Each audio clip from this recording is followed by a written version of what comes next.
I'm Harry, otherwise known as. I'm Harry, otherwise known as Ice Bath Harry, and I'm a addict / alcoholic in recovery now, and I've got ADHD. I think I have. I definitely have. He definitely does. I definitely do. And yeah, I'm clean and serene today. That's the main thing. And I've embarked on a journey of self-discovery, and I take an ice bath every morning, and I have done for the last 44 days. And I've shared those ice baths, and I've filmed it basically, and I've shared the content on a social media platform called Tik Tok. Never heard of it. Never? Really? So I've shared the content, and we've built our own little community, and it's beautiful, and it's going really, really well. It is beautiful. It is beautiful. And I'm proud of that. I can say I'm proud of that today. Yeah. It was always very difficult for me to take compliments. And I was like, this is really uncomfortable, my skin's crawling, don't compliment me, don't talk, don't tell me. But actually now I can hold my head proud, I can hold my head high and be proud in knowing that I'm happy. Is that because you've done something it's sober and it's authentic and you're proud of that? Because it's about the real version of you as opposed to kind of this bravado version that a lot of us have, ego version. Yeah, putting a front on, very good at that, masking it, portraying an image that we think people want to see or hear. Where do you think that came from for you in the early days? Like, for me, for example, I was bullied, and then in the last year of school, as in like 7 to 13, that first school, that last year, 12 to 13, I discovered that I could make people laugh at my own expense. And then that became my whole identity. Okay. So that was then the masking. The comedy. Yeah. Yeah. Love me, because I struggle to love myself. I don't know how to. Yeah, laugh at my expense, obviously. Absolutely. I was never the bully. I was bullied myself. So start from the beginning. I'm from Portsmouth. I'm 32 years old now. I was born in 1992. I was brought up by two parents for the first 4 years of my life. And then my mum and dad separated. I've got a sister who's 7 and a half brother who's, I don't know what he would have been at the time. I'm 32 now. He's now 56, I believe. Okay. And it's a brother from another mother. He's literally got the same dad but different mum. Yeah. Brother from another mother. And me and my sister used to live at home with my mum and dad. They separated. I was 4. My sister was 7. And I don't really remember much of the early childhood, but I do remember it being difficult. Did you find it? Do you remember them divorcing? I don't remember them divorcing as such. I don't even know if they were married. This is all the stuff that I've been avoiding and not talked about in my adulthood. And I guess the reason I suffer with the problems I suffer with is because no one's ever taught me how to have an open discussion or a healthy conversation about feelings, about childhood, about experiences. So this is all like fresh to me, this is all new to me. Yeah, I've never really talked about. Do you struggle to remember things? Yeah, massively. So for me that was a massive thing. And when I found out that ADHD, that memory loss, is that a thing? But also the coping mechanisms that you create as a child that you don't realise. So when your brain goes into survival mode, you are creating coping mechanisms to protect yourself that you've then carried into later life. That makes sense. I know. I never knew about that. Again, I'm a complete novice when it comes to this. Anyone who can teach me anything is a god in my eyes. I'm always learning. Every day's a school day, I say. And speaking of school days, my school days were crap. I was. Are we getting open? Are we being real? Am I going to put a front on this podcast? Am I going to actually be real? I was bullied, yeah. And I've never really explored that, I don't think, until today. So thanks to you or me. I don't know. I was the one who mentioned it. What were you bullied for? Everything. Everything. I was fortunate enough to have a loving father. My mum was loving as well in her own way. Still is. It's different, isn't it? Boys with dads and mums with daughters. It's interesting because my mum left the family home and I was raised by my dad. Okay. My sister and I were raised by my dad, and my mum was there in the background, coming and going. I don't really remember much of it. She probably will watch this, as will all my family, and they'll have their own opinions and they'll have their own memories and they'll have their own, the way they thought it panned out. But this is kind of my experience. This is me and my journey now. And they left, and my mum leaving, I didn't realise until 4 years ago when I went to treatment, when I was in rehab, that I suffer with abandonment issues. I suffer with rejection issues. I'm like, what the fuck's that? What are boundaries? I don't know anything about that because I was never taught. Yeah. And it was only until I got a bit older and realised that I didn't know everything. Because we think we know everything. Absolutely. We smash through our 20s. Well, some people get it. Some people are really... Well, I was privately educated. But don't you think those people, when you were in your 20s, I used to think those people were boring? Yeah, quite possibly. Yeah. But the bullying thing, the thing is, what I used to do, okay, is I used to go, everyone, it's growing up, everyone gets that, it's character building, and then I think, the work that I'm now doing, because I'm prepared to go back and look at it, actually I think that wasn't normal. No, of course it wasn't. No. I was fortunate to be in a position where I was put through private education. Whether or not that was the right place for me, I don't know. I didn't really fit in. I didn't fit in, and I still don't fucking fit in anywhere I go. But I was privately educated, and then I was asked politely to leave towards the end of the junior school I was at. This school was kind of very, very posh and affluent. We don't accept children who come from broken marriages. You must both be together. It was kind of, the uniform was Wimbledon colours, proper posh. Oh, okay. Yeah, so there's little old me, fucked from a broken home, somehow managed to get into this school. My dad was a great salesman, proper gift of the gab. He must have talked me into it, but talked them into letting me go. But yeah, I was only there for a couple of years and I struggled. And I mentioned in my video this morning in my ice bath today, recent ADHD diagnosis. I mentioned this in my ice bath this morning.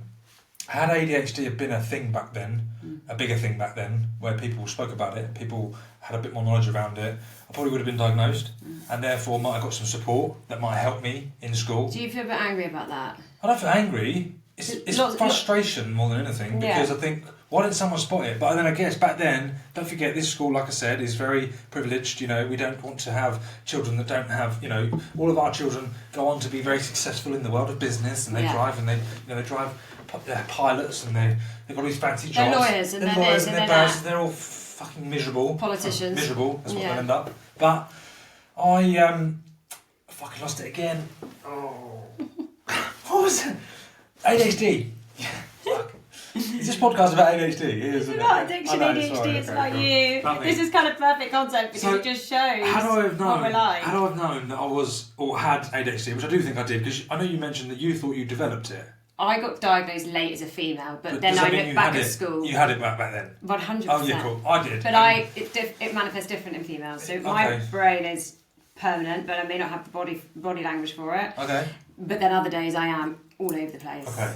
Physically as well as mentally? Yeah. Okay. How do men do it, just out of curiosity? Everyone's different. Like, there's such a broad spectrum. Yeah. I would say you have both, like me. Do I? I'm now medicated, so that's probably why it's slightly different, but very, very similar in, like, our character. Yeah. Had I been diagnosed earlier, I think I might have got some support that I felt would have helped me on my way. But instead, I was punished. I was bullied, not necessarily by the pupils. I was bullied by teachers as well. It was, Told you're not good enough. Yeah, pretty much, yeah. I was just different. I was a proper naughty kid. But that wasn't me. I wasn't naughty. I was misunderstood. You were bored. I was lonely. I was fucking lonely. That's what I was. And I just wanted someone to give me a hug and tell me everything was going to be okay. And as much as my dad was there physically and emotionally, he wasn't there emotionally, actually. He was there physically, but he wasn't necessarily there emotionally. And I think, had I had that motherly nurture, things might be different. My mum, if she watches this, which I'm sure she will, she'll probably think, because she's got a lot of guilt that she's got to somehow work through at some point. And she has taken a step, bless her cotton socks, to get therapy now. It's taken 60 odd years for her to admit it and finally accept that she needs a bit of help. She's hopefully going to get the help she needs, but she's gone a funny way around showing me her love and affection. And I was confused as a kid growing up. I was very confused. But this acting out, I was expelled from my junior school. I then went to a secondary school. I lasted 1 year at a private school. The thing is like them getting rid of you again subconsciously without us knowing is again that rejection. So you've gone through the rejection of your mum. But she didn't mean to do that. No, I know. She didn't mean to do that. I didn't mean to feel so sensitive. Our parents haven't meant to do things to upset us and damage us. So my motto, and I always say this, is my parents did the best they could with the tools they had. Yeah, well, great. My mum might have not been shown the love that she needed, and that might have set her in good stead as a young adult. Because she wasn't necessarily shown, that doesn't mean my granddad didn't love her. She was shown in a different way, which then she just assumed was normal. Because that's what we do. We pass on the generations. My granddad, I loved the bits, but I've heard some horror stories of what happened between them at home. Same. Not for me to judge. My granddad's always loved me and been there for me. But my mum was shown love and affection in a different way that's sort of led on to her being a bit awkward when she shows me it. And because of me and who I am and the front that I try to put on, I find it difficult to accept that. And I'm like, well, at 15 years old, she tried to feed me McDonald's in front of my mates. Bearing in mind, we're all wearing tracksuit bottoms, tucked into football socks, baseball caps up here, thinking we're hard, kicking a football around the local precinct. And I've asked her for a fiver to go to McDonald's. She's come in and hand-fed me in front of my mates. But that was her way of showing me she loved me. My mates took the piss out of me for that, big time. So going back to school being bullied, I was bullied not only by other students. I wasn't really bullied by other students. I wasn't a bully as such, but I was a class clown, and that's because I was like, someone fucking love me because I don't know how to love myself. That's what it was. Pay me attention. Literally. And I got attention big time because I was stood outside the front of the office for 4 hours of the day, while the other kids walked past and flick the dunce cap on top of my head. And then secondary school was the same. I lasted a year. I thought, this isn't for me. ADHDers and addicts are high achievers. With 1 in 4, I think it is the statistic, becoming entrepreneurs or being entrepreneurial, more entrepreneurial than others, wanting and aspiring to set up businesses and have their own thing. And like you mentioned earlier, I'm not meant to work for other people. I'm meant to work for myself, do my own thing. I'm a leader. We don't like being told what to do, but at the same time, problem with authority, big time. Yeah, and I think that a big issue, one big one I had to learn was asking for help. It's the same; it all falls in the same category of accepting compliments. You know, if anyone, there's a thing called rejection sensitivity disorder, which is part of ADHD. I've heard of that. You know, if I'm in that hyper-focused mode of this is my new hobby, this is what I'm doing, and I come and say it to you, you're not fucking interested. Or if you you could say something like, "Why don't you try doing this?" I'd be like, "What the fuck are you on about? I'm doing this." You don't think it's good? Wow, I don't think I've got that. But when I tell other people what I'm up to, they go, "Oh yeah." Who the fuck are you to tell me that I'm not doing well with what I think I'm doing great at? Yeah. And that's what it is. Or like someone, it's not actually that they're even slating it. They're trying to offer some help. We do, absolutely, and asking for help's tough. But only because I was never shown that. How would you know? It's like, you don't just wake up one morning and go, I can drive. You get taught. Yeah. You don't just wake up and say, anger is a secondary emotion for sadness, and I'm very, very angry. I used to be, I'm not very much now, but I used to be really angry and hate everyone, hate the world, and it was me against the world. Victim mode, big time, sitting on the pity potty, woe is me. But then actually, that was sadness. Yeah. But I wasn't shown how to express it. And again, going back to what I said a minute ago, my parents did the best they could with the tools they had. I just wasn't shown how to tap into those emotions. Bearing in mind, my dad is loving and he is very supportive. He's supported me for everything. He's been there 100%. He's never cut me off. He's never, washed his hands on me. He's been there and yeah. But, and I've took the piss. I've took the piss big time. I think there's a difference between being supported in a... And it doesn't mean that we're ungrateful for it, but in a financial way. Which he did. If I wanted a new drum kit, he bought one. Yeah. And I had the best shiny one in the window. Yeah, so there's that. But then I think what I've learned the most through this thing is, like, for children, your time and, like, your attention is huge. So, and it's huge. And, like, as a child, that's actually all we want. We're children, right? So we think we want a shiny new drum kit. Yeah, of course. We think that's what we want and what we need. Yeah. But actually, what we need is... time and emotional nurture and love and nurture, which I wasn't getting. All I wanted was a hug. But he did what he did, like I said, with the tools he had. And he worked bloody hard, and I did have a very spoiled... I grew up in a 4-bedroom house detached with a swimming pool. I had everything I wanted. Heated swimming pool. It was beautiful. Life was good. But that doesn't mean that I was happy. I was in my 4-bedroom detached property. All I wanted to do was play over in the flats with the kids from the council estate. Same. I didn't want to be... I felt different. It was... don't get me wrong, I learned a little bit out of that school. But I took... my part of my build-up and my make-up today is... from my experience going to a private school, albeit short-lived. I did better at state school. Went to state school. So did you ask to go to state? Because I asked to go to state. No, I was fucking kicked out. I was expelled. Okay. What were you expelled for? Basically, I was expelled. Well, I wasn't expelled. The school didn't want on their record. This is how snobby these fuckers were. The school was since shut down. But, really? Yeah, I don't know what for. But... they were so snobby that they didn't want... I mean, schools, listen, I've got nothing against schools, I've got nothing against state schools, I've got nothing against private schools, but this particular school didn't want on their record that someone had been expelled. So they spoke to my dad in private and said, Mr. BT, we believe that it might be better for your son and more suited if he was to leave here and go to a different school. Which I did, and he took on board because he doesn't want to... He's proud. He's a proud man. He's in the world of business. He doesn't want people thinking, your kid's been expelled. Because we're very quick to point the finger at me and go, oh, look at them. And the reason we do that is so we don't have to look at ourselves. Yeah. When you point your finger, 3 are pointing back at you. Judgmental people are... But we're all judgmental. Point the finger. 3 are pointing back at you. I've heard that one before. Yeah, I like that one though. Never mind then. I'll have to come up with some more original content. Okay, why were you expelled? Yeah, I accidentally fell down the stairs and my head bumped into the head of my school. That was it? They classed it a headbutt. Oh, I fell down the come on. stairs. I fell down the stairs. You fell down the stairs. Apparently. I still won't own up to it. Maybe I should. This is your time. No, it's not. He's probably dead, that teacher, so I probably could. And he probably wouldn't press I think you're going to admit to a few. I think you're going to admit to a few worse things I'm than going to this. incriminate myself here. Right? Thanks, Hannah. I'm getting banged up next week. I know. See if I can get my ice bath in prison. I do worry about that sometimes. What, some of the stuff you shared? Yeah. Well, no, just allegedly is the word you've got to use. I'll Yeah? definitely have used it. Allegedly, I fell down the stairs and my head bumped into another teacher's head, and they thought I was assaulting them. I wasn't. But there was a mixture of But things. when it's your word against theirs and it's a teacher and a student. Listen, now I'm a little bit older and wiser, a little bit uglier and fatter, I now know that it must be difficult to run a school, especially as a head of a year, because my missus works in a school. I know it's tough, I know what teachers go through. Imagine having to deal with 400 other kids and you've got this one particular little prick who won't stop disrupting everything. They wanted to, but again, going back to what I said earlier, I wasn't diagnosed with ADHD. ADHD wasn't a thing back then. Because one, schools didn't want to label kids. Two, doctors didn't really know much about it at that point anyway. There wasn't much research done around it, or was there? I don't know. Three, parent, who really wants to label their kid back in the 90s and early 2000s? Who really wants to go, my kid's the kid with ADHD? You don't want to be that. You don't want to say that now. We're a bit more open, and I've got the knowledge I've got and the gained experience that I've gained through my addiction and whatever, and through my recovery. I'm so grateful today that I've got the knowledge I've got to educate my own children and be there emotionally and mentally and physically supportive. I'm not at the moment because I've not been able to be there because I've been unwell. I'm now 44 days clean, and that's been the longest I've been in 4.5 years, and I'm really proud of that. And some people might go, 44 days? Oh, my dad, he's great at this. 44 days, it should be 44 fucking months, 44 years. I think, you know how fucking hard it is to get a day clean when your whole life is centred in drugs in one form or another? It's really difficult.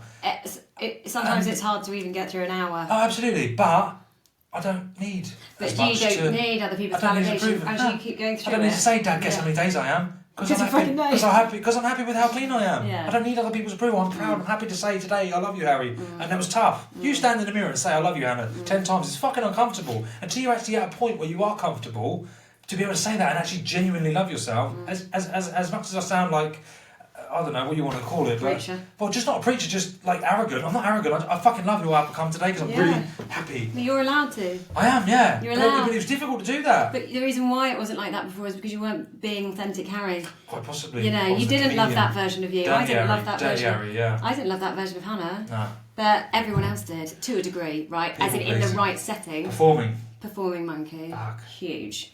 So you left school. I left school. I was asked to leave. You were asked to leave. I then went on to do something to keep me out of trouble. So my dad, just briefly, my dad worked in sales. He was up and down the country. Majority of my childhood was I was brought up by an au pair for the majority of my childhood. He was earning good money back in the 80s, early 90s, and we had luxury lifestyle, and he was working hard. He was, hats off to him. He was raising 2 kids as a single parent. Yes, we had the help from the au pair, but it was probably tough for him, and he might not have been there. He was doing what he could, but he wasn't there maybe as much as I felt like I needed, and I had a bit of a traumatic experience. I think my subconscious, to protect me, has pushed that to the back of my mind. But yeah, a lot of my childhood was spent growing, my childhood was spent sat at the top of the stairs, looking through the landing window out on the driveway with my dad at the front door, my mum being escorted away by the police because she was trying to see us and he wouldn't let her for whatever reason. I don't know what happened between them. That's none of my business right now. Maybe we'll open up and discuss it at some point. Now I'm clean, I can actually have a healthy conversation. But for many years I wasn't really thinking about it. I was just avoiding it. Did that recently become a fresh memory? Like as this morning I spoke about it for the first time. Yeah. So I get in this ice bath every morning and I talk about what's going on for me. I share my experience, strength and hope, inspiring to help others. It's not just other addicts. I've had people messaging me, parents, children of parents, they've lost their parents, it affects with your videos, I can't, I thought my dad didn't love me, I thought he loved alcohol more, but actually seeing what he struggled with, seeing what you're struggling with, it's helped me understand it, it's fantastic, and I'm like, wow, it's really overwhelming, and I'm trying to do the best I can to help everyone. My dad, I just get in the tub and I just speak, and today I just said, childhood, fuck it, let's talk about that, and I guess I'm carrying on, I'm picking up from where I left off this morning. I haven't really thought about it.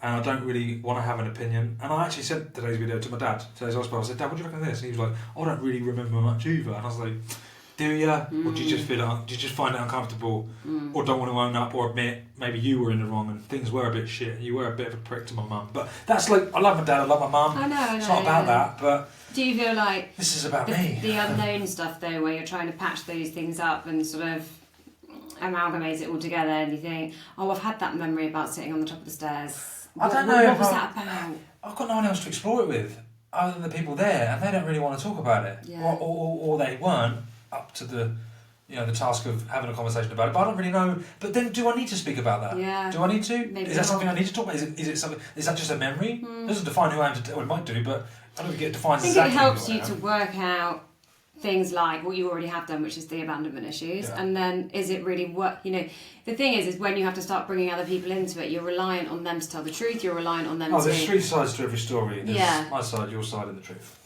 So you probably answered your own question there. Maybe. The fact that it's got you to the point where you've had enough memories now to work out that you had abandonment issues. Now it's about and I wasn't aware of that. I wasn't aware of that until I went to treatment those precious 4 years ago. We're going to get to that. Those precious 4 years I've just wasted. Yeah, but you kind of haven't though either. I haven't, because I guess if I hadn't had those years, I wouldn't have the knowledge I've got now to be able to help others. Exactly. Because yes, it is about me, but it's also about helping others, and I do that. Maybe more than I should, because I'm very good at pointing at other one else. Yeah, let's focus on your problems, so I don't have to deal with mine. Yeah, I definitely have that one too. So where do you want to go back to? I think we should go let's get into some nitty gritty. What? Like what? Like, when did you start taking drugs? Okay, so I couldn't be at home, so I was put into this college course thing with a couple of other... Jack the lads, shall we say. I was going to use a bit of a derogatory term then, but thank you for saving me. You're very welcome. They and I did 6 months of changing car tyres. I think this is shit. I did it for 6 months and I was like, nah. Then I got into engineering, messed about with that. By the time I got to my 18th birthday, I'd already smashed the nightclubs up, so I was banned from half of them.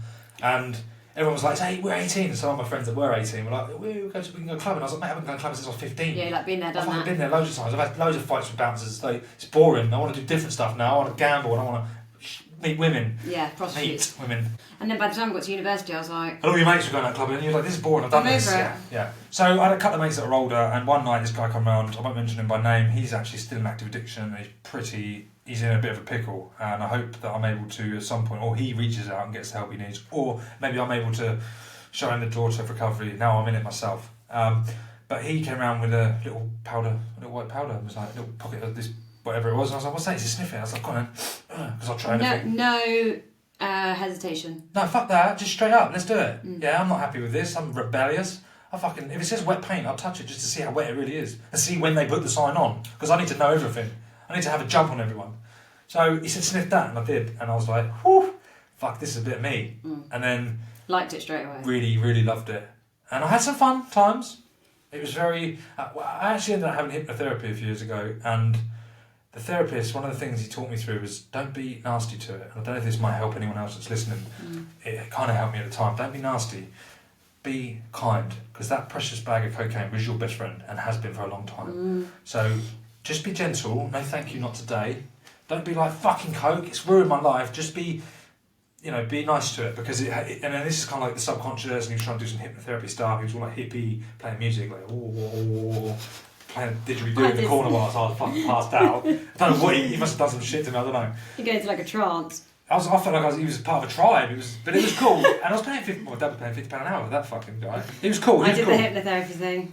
Yeah. And it's crazy because everyone's got different opinions on different things. And that's because different things work for different people, because we are all different. But I would go to cognitive behavioural therapy and they would tell me that you can drink.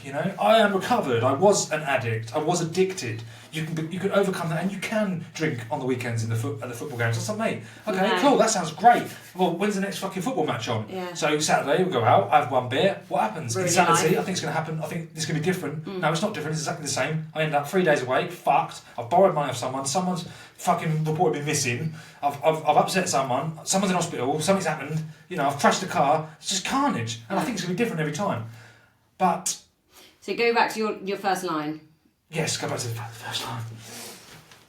It's so funny, the progression of coke, because you're so right, like obviously it opens you up. You're sitting, you're talking about your deepest, darkest secrets, but by the end I wasn't. No, straight away. I was introverted. I took a couple of times. Maybe I did go out, but the stuff I was snorting back in the early 2000s was different to what it is now. When I take drugs now, if I was to take a line of cocaine now, I'd be fucking, can you leave my house please? All fucked up, twisted, sat in the corner, watching ladyboy porn, gambling, compulsively, just fucked. Give me another line, just stick it up my ass, inject it, give me more. Yeah, I'd do anything.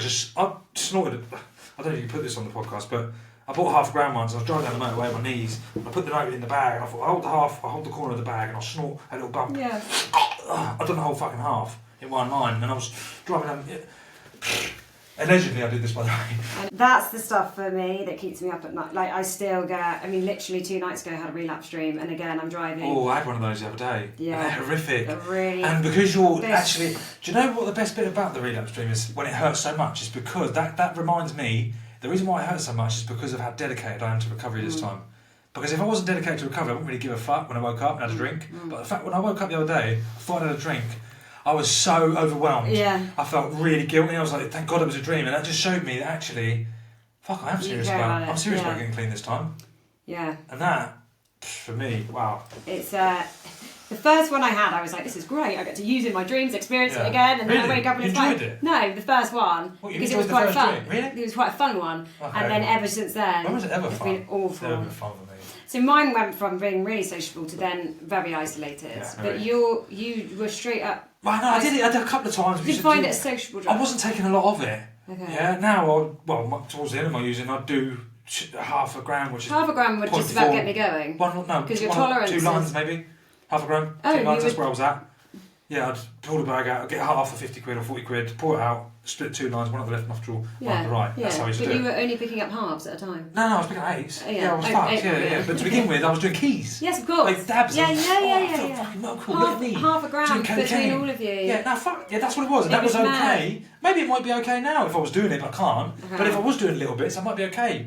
But can you ever do a little bit? No, but now whatever's in it, it fucks you up because when I do it, when I used to do it towards the end of my using, the first line is I'll be fucked. I won't talk. I'll go introverted all night.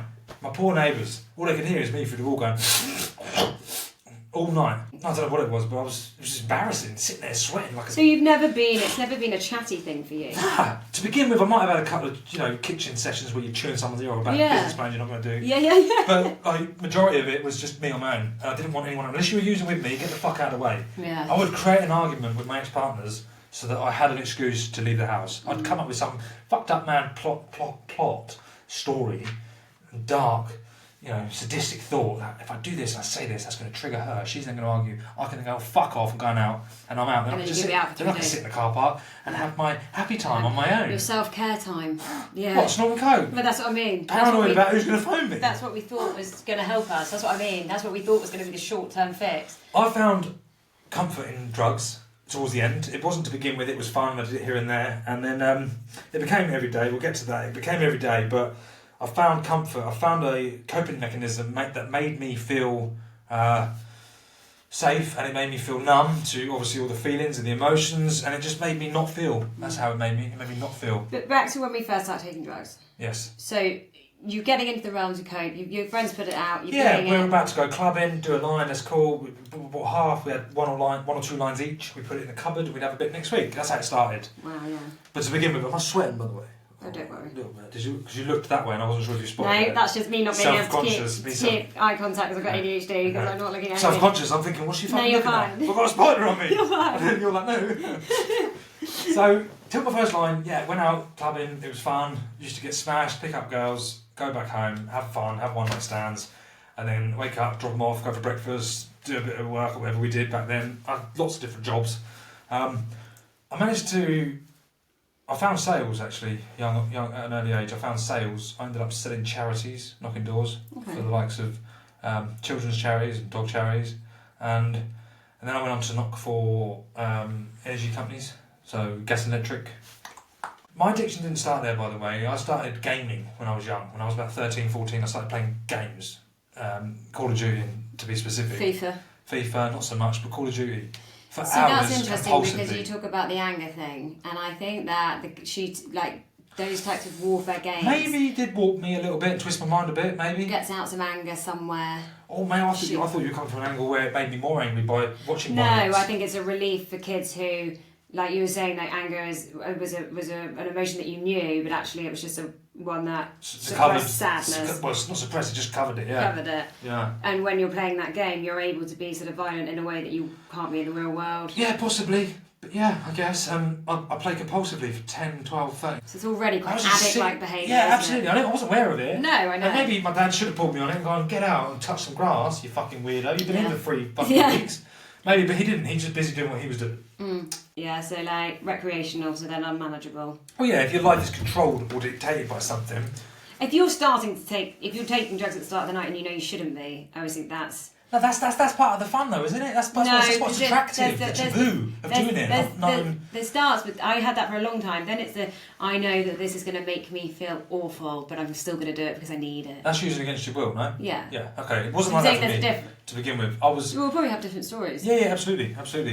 I was taking it to begin with socially with my friends, and it was fun for a bit, and then I would then be the only one with a bag, and I made sure no one else fucking knew about it. And if you had a bag, I would never tell you why. Oh, absolutely.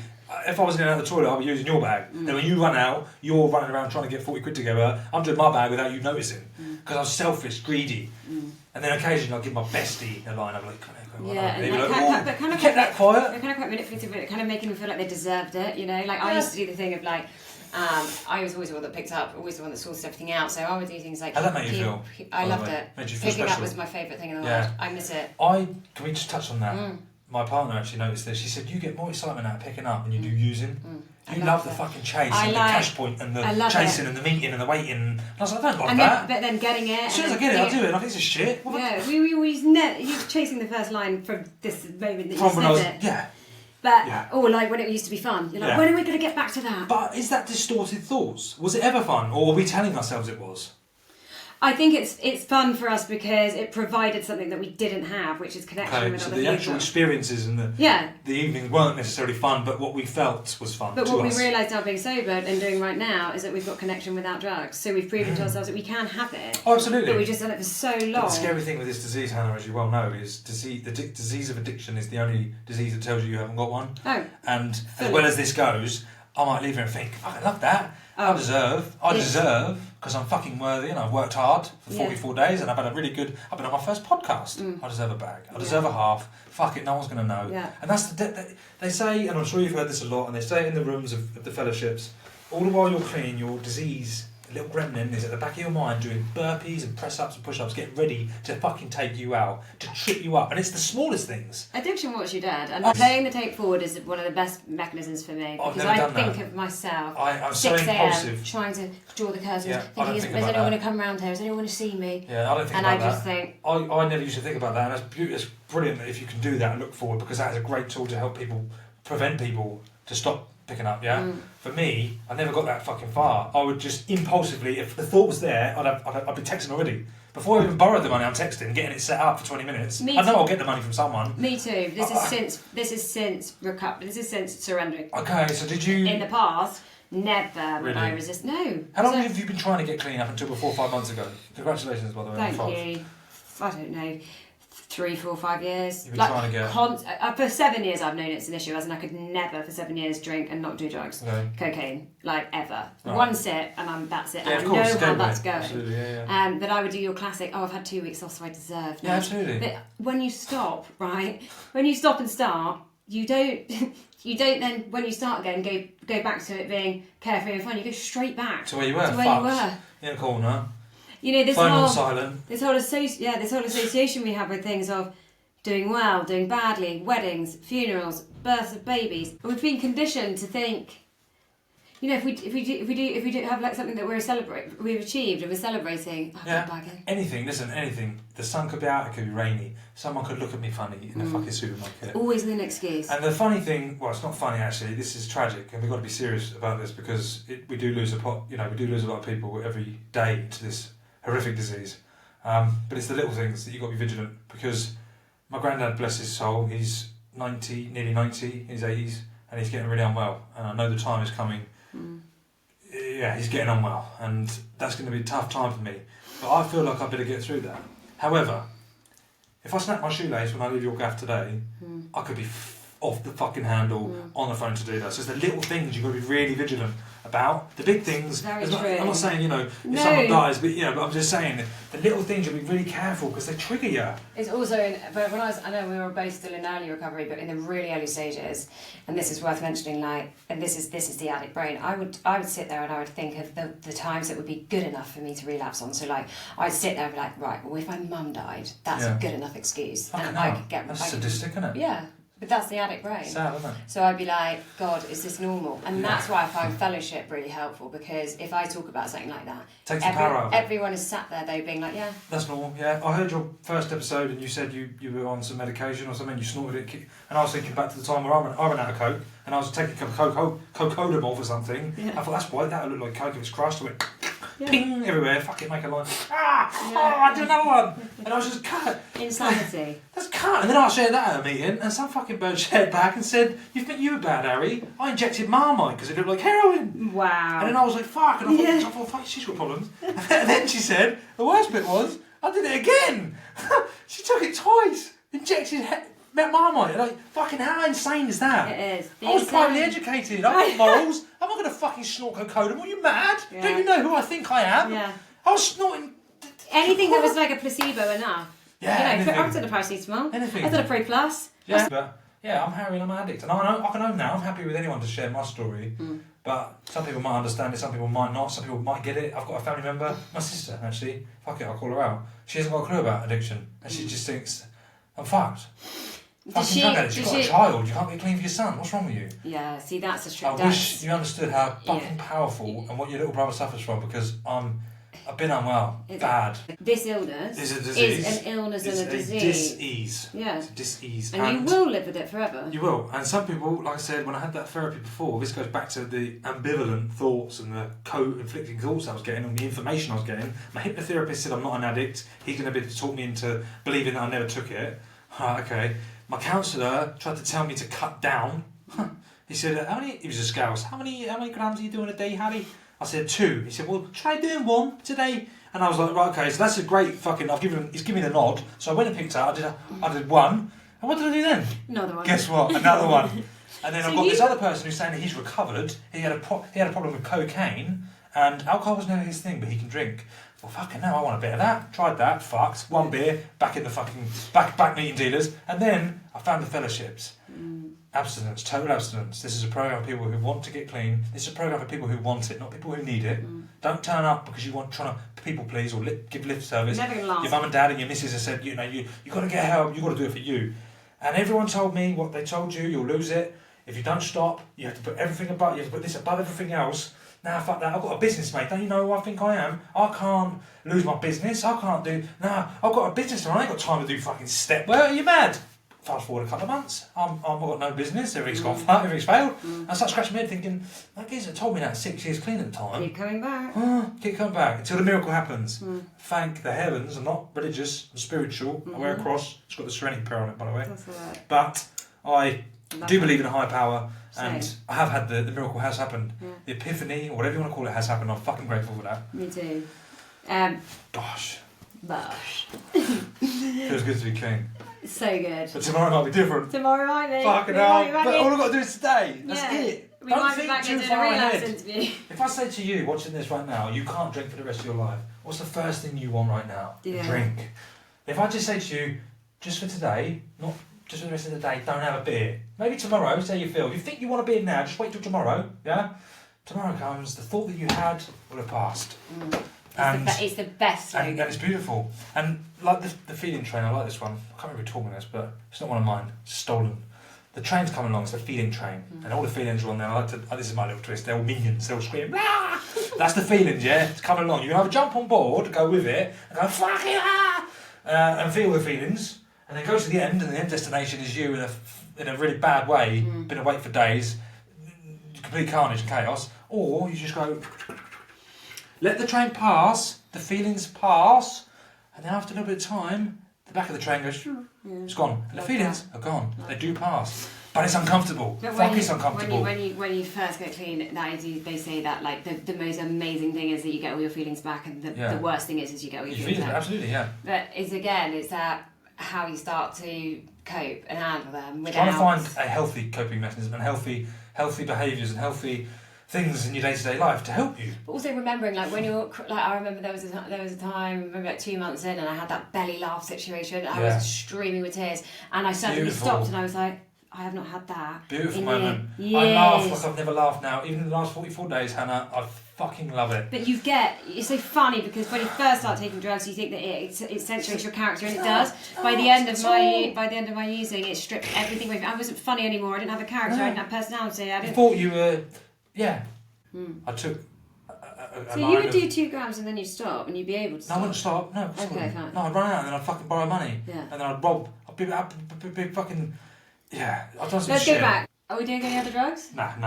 Okay. Well, yeah, if anything was given to you, if you got a slightly different coloured white substance and it's branded as ketamine, or you were sold it as ketamine, fucking yeah, I'm having some. Speed, MDMA, fuck it, let's do it. What's that, a Rizzler? Give me one. Oh yeah. Yeah, let's get fucked. Let's do anything to not feel. Let's do anything to not feel. So yeah, but my choice, I was a posh. I had the most expensive one. I wasn't buying crack. I'm a fucking tramp. Have you tried crack? I have once, and I hated it. I didn't hate it, but it did nothing for me. Fucking, thank the heavens it didn't. Because if I had that could have been it's a much cheaper way to do it. So I interviewed someone, right, and I have to share this with you because it was so interesting. And he said that he had tried, he tried crack as well. Yeah. And we had this stigma around heroin and crack, right? They're the big bad ones, right? Yeah. But he said that, and that they're the most addictive. Right. But he done it and he tried them, and then he could take it or leave it. Whereas ketamine was his absolute. But he said if I'd met those in a different time in my life, maybe they would have been the ones. So it's about the person and how you connect with the drug. Correct. I shared earlier in my morning ice bath today, I said, I'm a big believer in destiny. I still am. Nothing's changed in the last 6 hours. I'm a big believer in destiny. I feel like our journeys and our path, yes, they can be changed slightly by the decisions we make, but ultimately, if I'm supposed to die at 40, a drug addict, that's what was always going to happen. Yeah. I do believe that. Maybe I could have stopped it, maybe I couldn't. I don't know. Do you think you're lucky to be alive? Yeah, definitely. Me too. I've been in some seriously bad situations. Yeah. I've been hospitalised. I don't like to use this phrase, but it is an easier way of saying it, a quicker way of saying it. I'm a suicide survivor, 3 times over. I've tried to take my own life.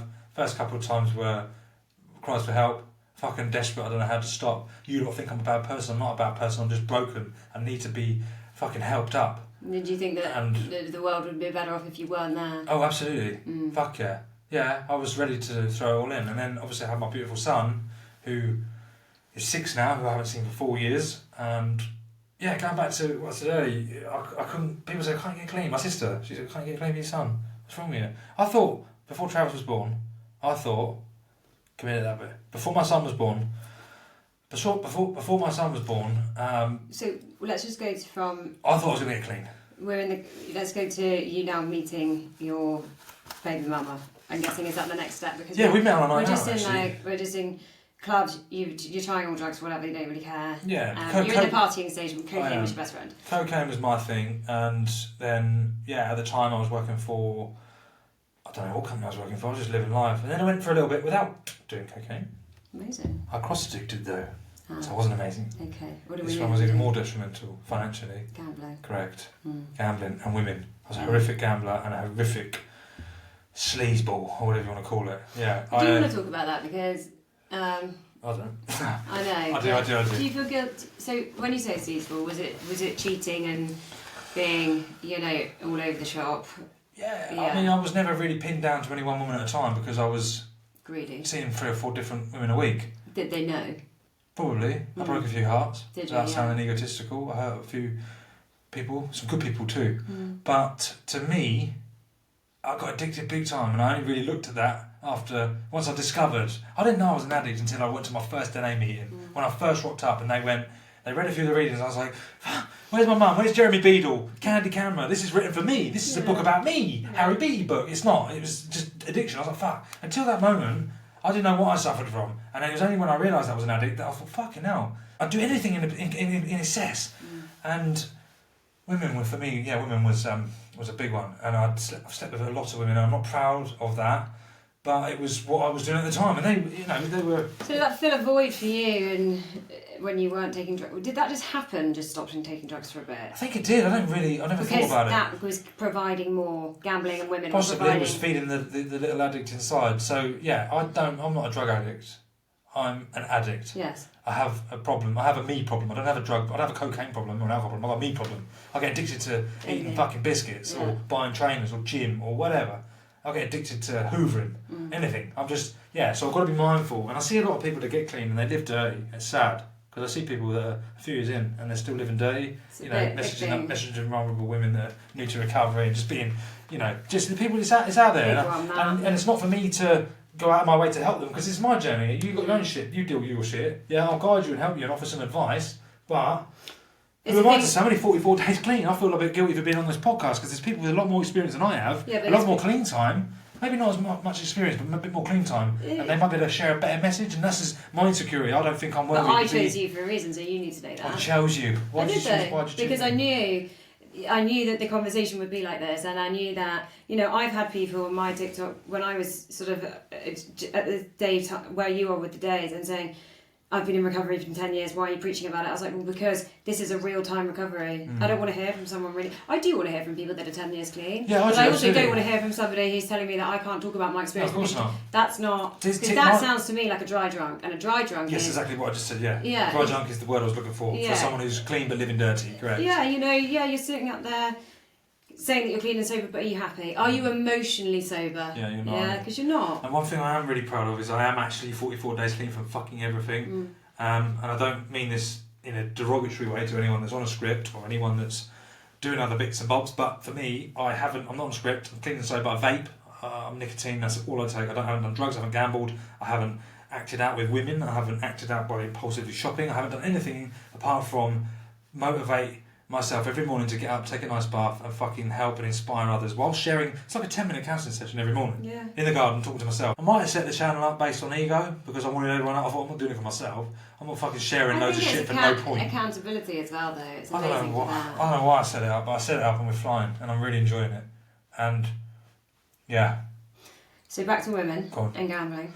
I am diverted, but let me say this because I've got ADHD and I won't fucking remember what I'm about to say. So, you got to be mindful of what you say in this day and age. I was in treatment and there was a young girl behind me who had a problem with food. And I just thought, I was pretty naive, everyone was in there for fucking drugs and alcohol. And this poor woman was in there for a food addiction. And someone said to me the day before, Harry, you should try some fruit and veg, mate. It's good for you. Makes you feel healthy and that. Eat an apple. Alright, cool. I didn't realise she was there. I didn't realise how sensitive people were and how could be misconstrued, whether it was or whether it wasn't. Maybe she was using me as an excuse because she didn't want to be there. But I basically turned around and said the same thing. I can't remember her name. Doesn't matter. I won't say her name. I turned around and I said, have you tried some fruit and veg? Because I've had some today. It tastes really good. Nothing malicious. I got pulled, got a written warning from the manager of the treatment centre I was in for fat shaming. I said, I'm sorry. You fat shamed her by suggesting that she eat fruit. I said, whoa. And then I think it took me a little while to get over the first, fucking tell me I'm fat shaming. Fuck you, fuck your rehab. I'm going out, I'm using. Yeah, I don't think she wanted to be there. She might not have been ready and she saw an opportunity. And what I said, maybe she did take it that way, maybe she didn't. But I shouldn't have felt guilty. But then at the same time, I got a bit of understanding. I'm a little bit more mindful about what I say. And choose your audience, yeah? We've glazed over women in gambling, but how bad was gambling for you? Bad. I wagered in 1 month once £200,000.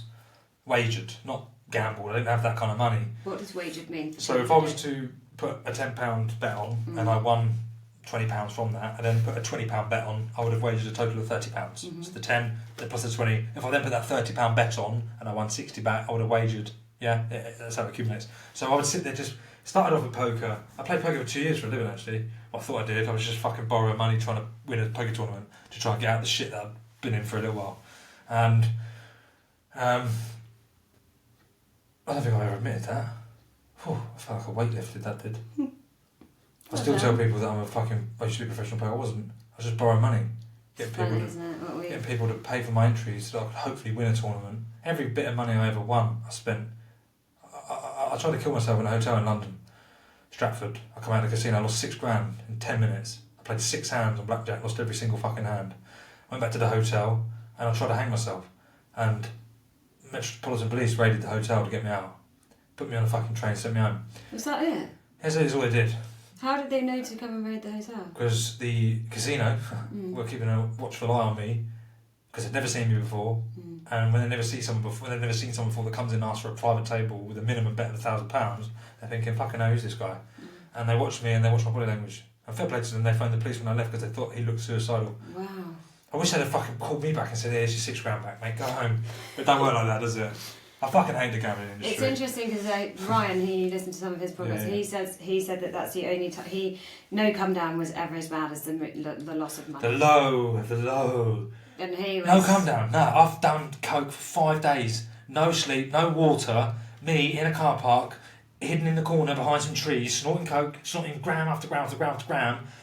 And then the crash after that was nowhere near as bad as me just losing a fucking £20 bet on an accumulator on football. Yeah. But I've lost thousands. Yeah, I won £25,000 a couple of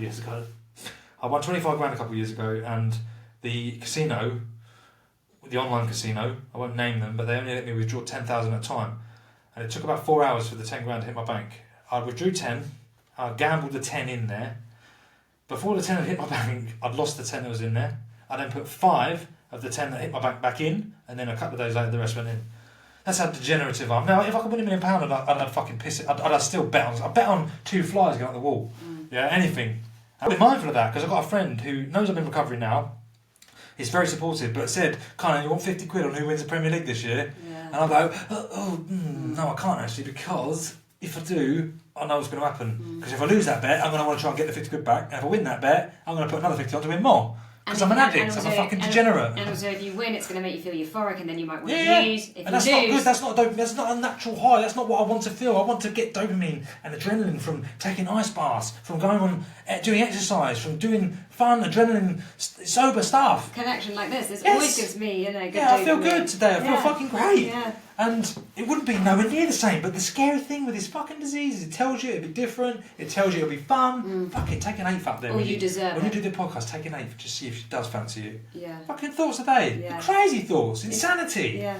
See if she fancies it, fuck it. And then we both relapse, and then we can just start again, and we can both at the same clean time. Yeah. What the fuck am I thinking? I had some stupidly. And all I say is, no thank you. Not today. Maybe tomorrow, but not today. Just for today. Don't think too far in the future, because that's overwhelming. Yeah, I've been using it for 4.5 years. I've been in a 4-year relapse. And I've been in that because I've been using it on guilt. Because I'm so fucking scared and fearful of getting 6 months clean to get my son back. I thought I was going to stay clean the days leading up to his birth. I said, when my boy's here, I'm going to stop using. When my son arrives, I won't use again. 4 days after he was born, I left his mother, who'd lost a lot of blood, who couldn't get up the stairs on her own at home with our newborn baby. And I fucked off out and I bought half. And where did that end up? 3 days later, I came home. Tail between my legs. Where the fuck have you been? Well, I only came home because I was reported missing. I had to show my face to the police officer again. It's just, what's fucking wrong with me? It's not what's wrong with me, it's what happened to me. And it's dealing with that. But yeah, the gambling was fucking horrific. And women, I did that because, and again, it wasn't until I got a little bit older and a little bit more understanding of what I suffer from with the rejection and abandonment issues. I don't know what that was. Someone said to me, "You've got abandonment issues." I'm like, "Oh, fuck that. I don't know what abandonment issues is." Well, tell me. And they told me and I was like, "Whoo, damn, I had a bit of that." Oh, damn. I suffer really big. What's the scale? Am I at the top or? Yeah, let me be the most abandoned. Yes, literally. And he said, "You've got abandonment issues." He said, like my therapist. So you decided to go to therapy at this point? I was pushed into it by family. But he said, the reason why you've got problem. Well, he said actually, "Do you struggle to get intimate with women?" I said, "Not in the bedroom, no, but in relationships, yes." He said, "Why do you think that is?" I said, "No, because I don't like them, because they've got hairy arms, because they say, because they're funny, they're weird, because whatever, any excuse." Yeah. He said, "No, I think it might be because you think they're going to leave you, so you leave before they leave you." And I was like, closed body language, and he said, "Open your arms." I go, "Oh, okay," and then you feel a bit insecure, and I was like, "This is." And the addict this is uncomfortable, and I'm trying to cross my eyes. He's telling me, open body language, let it out. And I was like, all right then, go on then. Yeah, I do. I think they're going to fucking leave. And then we kind of get it out. And I feel better when I speak about it. Yeah. Like I feel better now talking about this.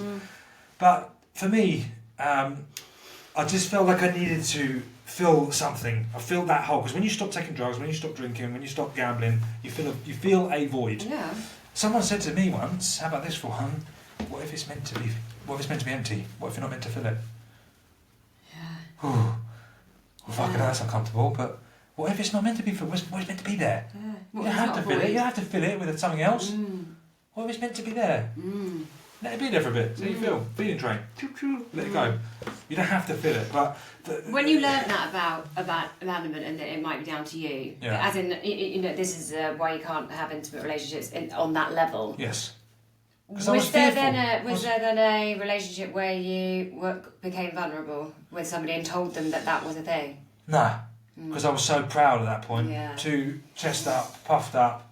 I've got my own business. I'm fucking well alright. So you start a business then? So I worked for double glazing companies for a bit. After the women and the gambling, I meet my son's mother, and I at this point stopped having sex with those other people because I met her on a night out. I mean, a lovely time. We were, after. What made her sort of different to you? She didn't give it to me on a plate. Right. I had to work for it. I had to graft, and she first of all was like, "Did she delete my number actually?" And I phoned her back, and then she eventually agreed to have me over. And then once I was there, I didn't leave. But yeah, the intimacy in the bedroom, shall we say, wasn't like that. Whereas a lot of women it was. So I lost a bit of interest. And I'm not proud of it. I talk quite openly about it. I like to think I'm not an egotistical prick or an arrogant prick now, but maybe I was back then. I'm not now. But yeah, back then I was a bit of a nasty person. Not nasty, but I was just a. Yeah. Saw them for what you needed. It's hard to say that. I find it difficult to say that because it's awkward, isn't it? No one wants to own up or say that they were a sleaze or a player. But you'll help lots of people by being honest about that. Do you think? Yes. I forgot that we were and it also helps me to see men who have treated me in that way, that they can recover. I never think, the guys who have done bad with me, I don't look at them and think they're bad people. No. They're just not willing to look. They're not willing to look at their fucking shit. No. And take accountability for it, which we've all got. We have, but normal. We do need to, at some point, be shown how to do that. Yeah, I know. My mum, bless her, but it's never not take responsibility your partner's for responsibility. No, it's not. My mum, as I was going to say, my mum, bless her, she never took responsibility for anything up until recently. And I'm very proud of her right now and what she's doing. But she was always pointing the finger at everyone else. And I don't want to talk bad about her, but that was a trait that I learned. It's never my fucking fault. Well, that's funny, because all 5 people you fell out with, you're the only fucking common denominator. But it wasn't me. He did this, they did that, she did that, and they did that. Oh, and I just didn't like him anyway. You're the only fucking one, you're the common denominator, admit it. It's taken me a long time to actually own up to it. And sometimes I get things wrong, but what I do now is I openly and quickly correct myself. Yeah, when I'm wrong, I promptly admit it, as it says in the readings. So, I was on a night out and I met my ex-missus, I was on a night out and I met my son's mother, and I was still gambling a bit. Kind of stopped a bit, I think. I don't know what I was doing actually. I haven't really thought about it. Like I said, it's the first time I've told my story, so this is all kind of me exploring it for the first time again, or me exploring it, yeah. So I wasn't gambling. I could have a beer. It was fun. Did a bit of coke on the weekends. Had a bit of a laugh. It was fun. For a bit. Plate spinning, right? So we're doing our 9 to 5. We're working. We've got a new girlfriend. We're having a bit of a laugh. She had a daughter who's the half to my son, who I love dearly and still do. And I've got some amends to make eventually with that, but we'll get there. All in good time. I was a stepfather for about 4 years at the age of 24 very young, to a young girl who was 6 or 7 at the time, and her dad had problems. Actually, got to cut that out as well. It's alright, yeah. Just go. I was in this new relationship. It was all rosy. It was all great fun, and I was stepdad, so I grew up a little bit, but I was still Jack the Lad, Harry, Dirty Harry, as my mates would call me. And then I kind of settled down a bit. I got a job. I found double glazing. A bit like estate agents, yeah. Cocaine's rife. Everywhere you go, everyone's on it. So double glazing is exactly the same. Anyway, I was a bit oblivious to this. I was a little bit blind to it. I couldn't really see what was happening. I was doing really, really well. I was earning really, really good money, and I was driving around selling windows, hard selling. So the guys would go out, knock the doors. I'd then go around and try and follow up. For a stage, you're addicted to that. Possibly addicted to that. I'm doing really well. I've got a missus. I've moved in with her. I'm stepdad to her child, and life is good. Life is good. And then I'm at work one night, and the manager of the branch says, "Here, mate, come here." Oh, what? He said, "You have a line of that." And I already know what coke was. I was like, whoa, fucking hell, you do gear, you lot. I don't know how I didn't see it. And then I snorted it, and then I was, woo, let's go sell some windows. And then fast forward a couple of weeks, in customers' houses whilst they're making a decision downstairs what window to buy, and upstairs in the toilet doing lines off the top of their toilet. And it's disgusting. And then it carries on. Then it's progressive, because it is a progressive illness. It progresses to the point where I'm getting to the office at 8:30, 9 o'clock in the morning just to get some gear off of my manager because he's selling it, and I can get it on Tik because I'm fucking skint, because I'm not selling anything, because I can't talk. So I'm turning up at customers' houses.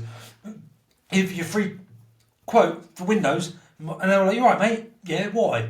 I'm like, "Fuck, what the fuck?" Oh. I managed to hide it for about 8 months to my son's mum, and she asked me one night, we were at home, and she said, we were just having a beer, I think, and she said, "Have you ever done coke recently, like with the lads at work?" And at that moment, I opened up. I told her fucking straightforward. I said, "Do you want to know the truth?" And she said, "Yeah, of course I do. Why?" And I said, "I'm on it right now, and I've been doing it every day for the last 8 months." And she went, "Okay." And I was like, "No, seriously, I've got some in the car. Do you want me to go and get it?"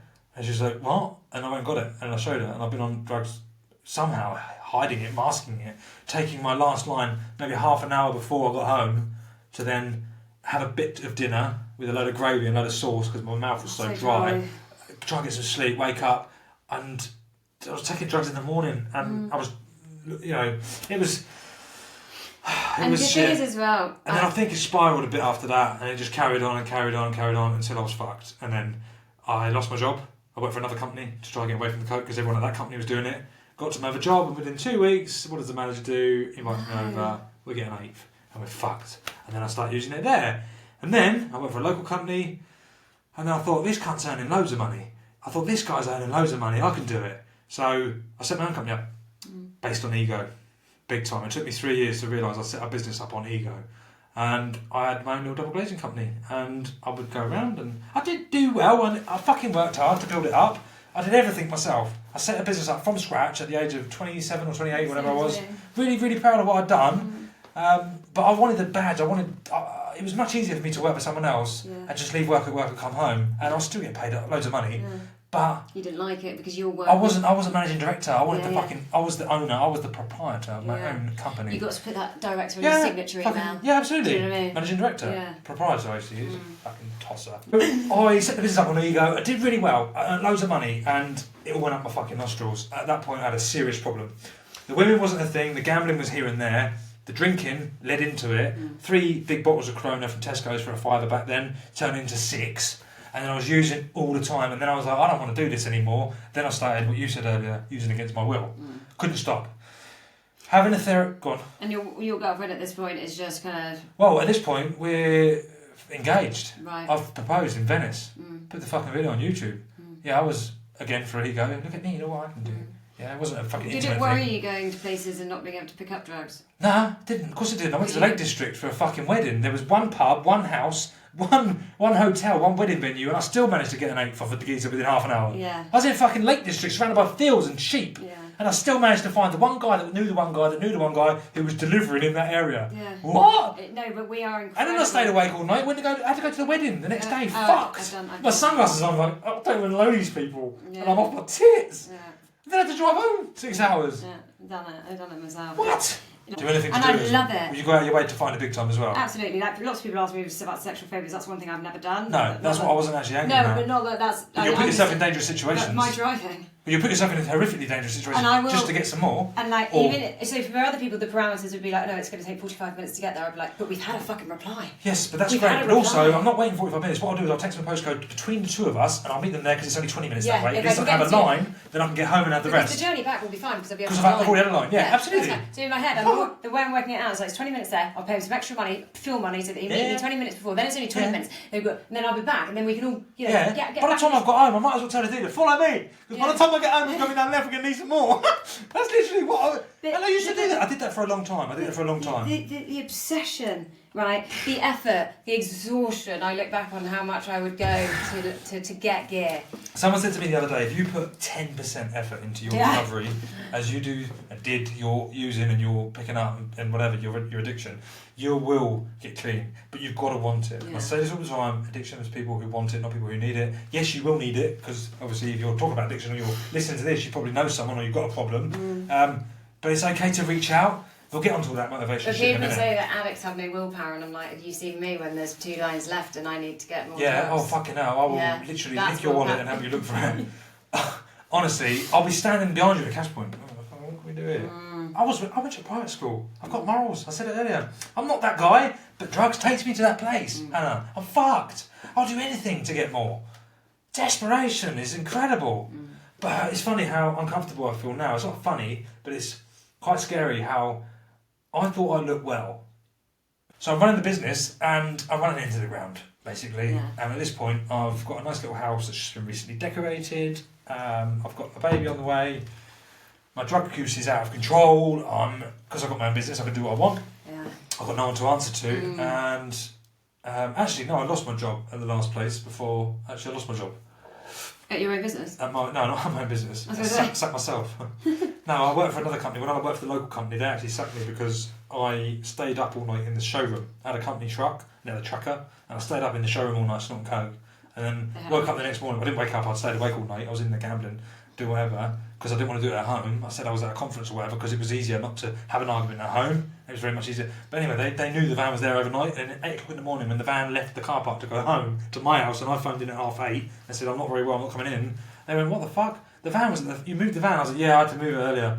And the lying. Oh, the lie. Oh, honestly, the lying was horrific. It makes my skin crawl. What I was going to say is how uncomfortable, lying, how uncomfortable it feels now to have to ask for help and ask for money if I need it, for instance. Back then, I had no problems messaging someone. I hadn't spoken to you for 4 years on Facebook at 4 in the morning because for some reason their Facebook's popped up that they're online. They're not online, they're just in a Facebook update. It says they're online, I think he's got a fucking contact or he's got 20 quid he can send me and I'll make up some crazy story about how desperate I am. I'd fucking lie and say my kid was on life support and I need to get to the hospital just to get 20 quid to get another fucking bit of gear. That's not me. How have I come to this? How have I come to this? And it all comes back to self-worth and loving yourself. If I wouldn't treat you like it, Han, and I wouldn't treat my best friend like it, so why am I treating myself like it? Yeah? How unwell, and it's just, I'm passionate about this. But was it like, in the moment, you know it's wrong, like, I called in sick, said that I've got, some of the podcasts the other day, they were like, thank you. How many times? Is that gin, by the way? No. Fucking looks like gin. What the fuck's that? Trigger? It's been there for 6 weeks. It's kombucha. Business, I lost it. I stayed awake in the showroom. I drove home the lies, messaging people, Facebook, money. Oh yeah. How many times has your grandpa died? This presents to me. I was like, fuck. Yeah. You know, not just that, I've got to go up and see the hospital. I've got to go and get him because he's falling down the stairs and I've got to go to his house. I've got no money for a cab. I'd lie for my teeth. I would do whatever I had to do to get more. But sober, I wouldn't.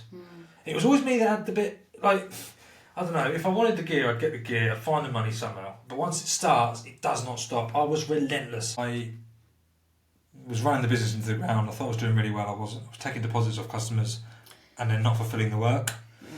And I have every intention, I've still got every single order contract that I ever did with the company I had.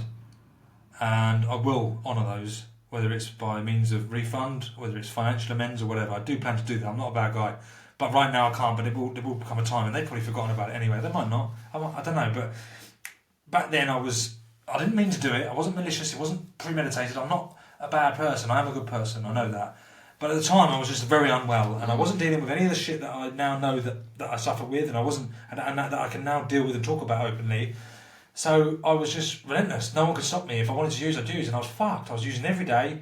The only days I didn't use was because I was either asleep or I physically didn't have money, or I had to go somewhere, and I really had to go somewhere. And then it got bad and bad and bad, and worse and worse and worse, until I ended up... Your son was born? My son was born. I said I'd stop.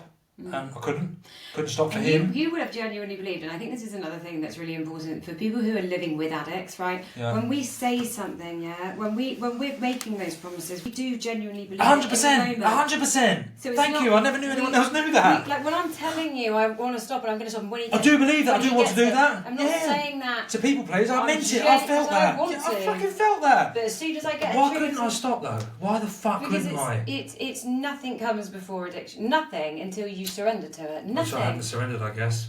No, I wish I had, because I had a fucking beautiful son. There was every reason for me to get clean. I had a house, I had all the materialistic shit, a nice car, a nice motorbike in the garage, I had a fiance, I had a fucking son on the way, I had it made up, I was stepdad to a beautiful young girl, and I was happy. I thought I was happy, or was I? But I don't know. Because we negotiate with it, we toy with it for so many years. Like if I have this, then I will be happy. If I have that, then I'll be happy. But you don't have Harry and you don't have Hannah. No. We don't have that. No. So that's why there's missing. Yeah, it's gone. Of course. You know, like the car, the job, the house, the babies. It doesn't yes, matter. it's nice. Yes, you it's don't nice. Have me. Yes. I don't have me. I'm not authentically me. Absolutely. And as much as it's nice, much nicer to cry over the steering wheel of a Bentley, which it is. Money isn't everything. Money does buy you a little bit of freedom. Money gives you. Enable. I would always say this: money gives you options. It does. Right. But at the same time, I was happier, believe it or not, when I fuck all. And I had to rebuild again this time. But also, it's so much more worthy if it's authentically earned, if it's not being pissed up the wall or sniffed up the nose. It's like. Well, to be fair, not a lot of it was my money anyway. It was never actually hard-earned cash. It was other people's. Because I was manipulative. I was very good at what I did. Yeah. I could get what the fuck I wanted from anyone. And this stems from being a kid, being a spoiled little fucking kid that never got told no because my dad didn't know how to say no, or maybe he did try, and I would believe, what the fuck does that? What does that mean? No. Exactly. Give me it. I want it. Give me it now. I want it fucking now. And I grew up watching him gamble, trading the stock markets. I grew up watching him have women round that were employed. It's a nice way of putting it. Yeah, that's very, very, very classy. I watched my dad shagging prostitutes. I watch it, but I might have done. I can't remember. Fuck knows. Yeah, I'm sure there was a few videos I watched. I watched my dad's ass. So I watched him. He used to leave a pack of 20 Dunhill on the stairs before he went to bed. Like me, one night I was hanging out the window smoking a fag in the fucking front of the big 4-bedroom house we lived in. And over the road there, my sister in the other window, in the west wing. In the west wing. She fucking opens the window. We're fucking smoking, but she's come out alright. She's got 2 beautiful boys now, and but she doesn't know fuck all about addiction. However, the partner that I was with, my little boy's mum, she went out of her way big time to help me and big time to learn about the disease of addiction, what I suffered with. But as much as she wanted to help and she tried, I wasn't ready, and it wasn't about anyone else. It was about me, and I had to do it myself. And unfortunately, I found NA, I found recovery. She's suffered really for that, and that's really hard. And I think Yeah. I get a lot of people asking me, "You'll have the same." They say, "My partner's an addict. How can I help?" And I go, "Well, do they want to stop?" Yeah. And I think we can both say, like, it's not that you abandon you them can or show step away them, from them. no, That you have to have a boundary there, because. Yeah, but you show them the door, but it's down to them to walk through it. But if you're living with them, if you've got children, I've had lots of messages like that. I think the conversation has to be, because as an addict, if we have an emotional crux that we continue to use and get away with it with, so like if our partner continually goes, "Oh, it's okay, darling, don't worry, I know it's a problem," it's like we use and abuse that as well. Enabling, isn't it, almost? But we it's use okay, you have a sleep, that's fine. I'll walk around you quietly. Yeah. I Sometimes could just get away with it. we do have to lose everything. Unfortunately, and that's sad, because I turn up to these meetings and someone said, if they got to know me a bit like you lot are going to get to know me now, but the first guy I saw, he said, "What's going on for you?" I turned up in a nice car as well, and he was like, "You're going to lose all that, by the way." I was like, "Yeah, okay, fuck off. I won't. I have to do it my way." I did. 4 years later, I lost everything. So you go to So I go to a meeting because I've got a problem at this point. I'm thinking I'm fucked. But you're going to a meeting for other people. Possibly. I'm going to a meeting because I've got a nice car and I can give everyone a lift home. Yeah. Giving it lip service, talking bollocks, saying everything, picking up key rings when I wasn't clean, picking up weight key rings, picking up 30 days. No, I did 30 days twice or 3 times. I've done 30 days in my whole adult life. And one of the times I wasn't even clean. Fucking lying. Telling people I was clean. Giving it all that chat, going back, giving girls lifts. Back home, very good at that. Damsel in distress. Great place to meet vulnerable women, isn't it? Means for a bloke anyway. Not a predator. Rah! But I might have had some bad fucking behaviours there. I might have thoughts, I'd get fucking locked up for the thoughts I had. But that's just I think me discovering, because being clean, like you said earlier, your feelings come back.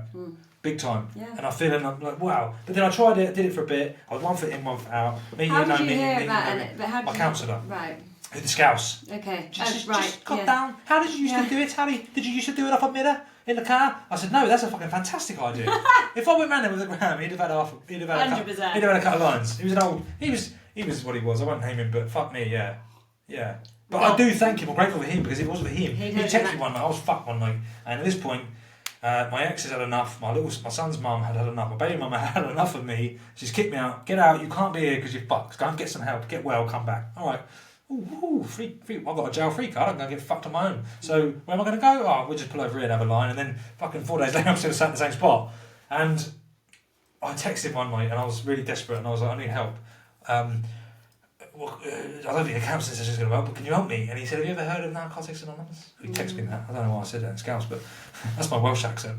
He texted me and said, have you heard of Narcotics Anonymous? I said, no, what the fuck's that? I googled it, I went to a meeting, I turned up, and I'm, like I said earlier, fucking hell, this is about me. They wrote a book about me, I found my people. Didn't get a keyring on my first meeting because I was a bit like, what the fuck's this about? Everyone's getting up, getting clapped and getting hugged. And then the next meeting I went again, and then I went again, and I kept hearing this thing when they say, what do they say, Hannah? Keep coming back. So I came back, and I was in and out, and then, fuck. And by that point, you're using's fucked. As soon as you find recovery, I can't use anymore now, because these lot, I've got a problem, I can't do it. Yeah. So from that point on, I knew I had a problem, I needed to stop. But I couldn't, and I wasn't ready, and I went for a lot of people, I was doing it for the wrong reasons, and then it just carried on spiraled. And I got really stuck in, I did like 40 days, I was like, whoa, this is great. And then, yeah, I used to say, I chose a home group, if you're in recovery or you know what meetings are, I chose a home group based on the size of the venue, so that when I was a year clean I could share to more people. How fucking egotistical is that? I was a greeter at the busiest meeting in Portsmouth. Yeah. There's 70 people every week and I was there fucking 20 minutes early, hugging everyone, especially all the girls. Yeah.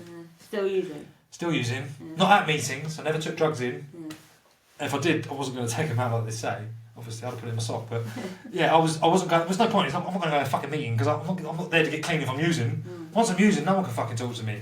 As one of your previous guests has said, one is too many, 1,000 is never enough, and that they do put great emphasis on that. I'm quoting the fucking literature now, but I've heard it so much. I could quote every fucking reading there is, and yeah, I got addicted to meetings for a bit, and at this point, my son is growing up slowly with me in and out because I'm sort of like, where am I living? Am I in an Airbnb? Am I at a friend's house? Am I at a hotel? Am I there? You're still juggling the business at this point? Yeah, still, yeah, but just trying to. Then I find somewhere that I can rent for £500 a month in a shared house.